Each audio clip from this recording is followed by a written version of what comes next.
anggaran-anggaran perjalanan dinas, pertemuan, belanja-belanja lain yang tidak dirasakan langsung oleh masyarakat segera harus dipangkas. Karena kondisi fiskal kita sekarang ini bukan sebuah kondisi yang enteng.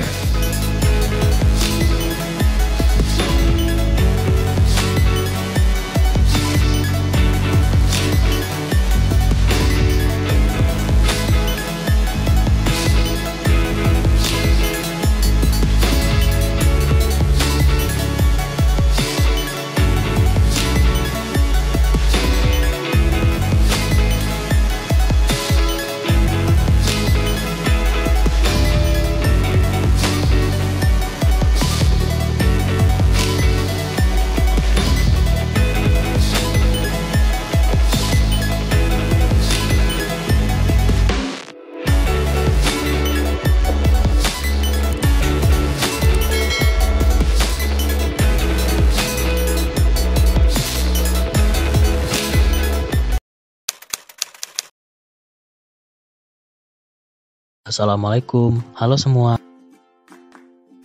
Hari ini kita akan belajar tentang kebijakan fiskal. Sebelum mulai pembelajaran, kita harus tahu apa sih itu kebijakan fiskal. Kebijakan fiskal adalah penggunaan anggaran dan pajak pemerintah untuk mempengaruhi perekonomian. Selanjutnya, tujuan kebijakan fiskal. Yang pertama, yaitu mencapai kestabilan perekonomian nasional. Kedua, memacu pertumbuhan ekonomi. Ketiga, mendorong laju investasi. Keempat, membuka kesempatan kerja yang luas. Selanjutnya, yang kelima, mewujudkan keadilan sosial. Yang keenam, sebagai wujud pemerataan dan pendistribusian pendapatan. Yang ketujuh, mengurangi pengangguran. Dan yang terakhir, menjaga stabilitas harga barang dan jasa agar terhindar dari inflasi.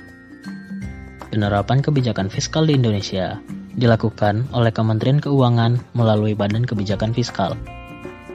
Selanjutnya, fungsi kebijakan fiskal.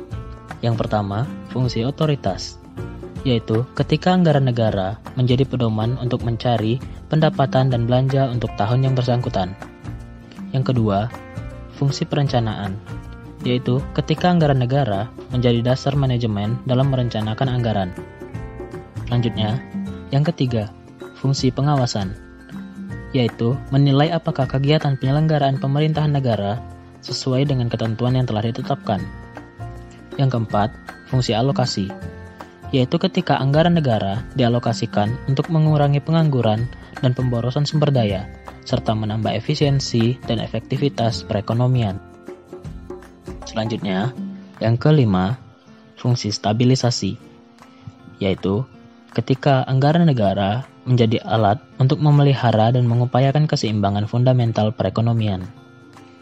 Dan yang terakhir, fungsi distribusi. Kebijakan negara membuat kebijakan anggaran dengan adil dan rasa kepatutan. Selanjutnya, apa peran kebijakan fiskal?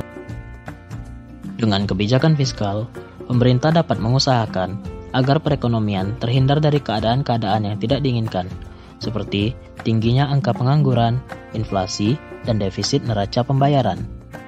Sekian dulu pembelajaran untuk hari ini. Sampai jumpa.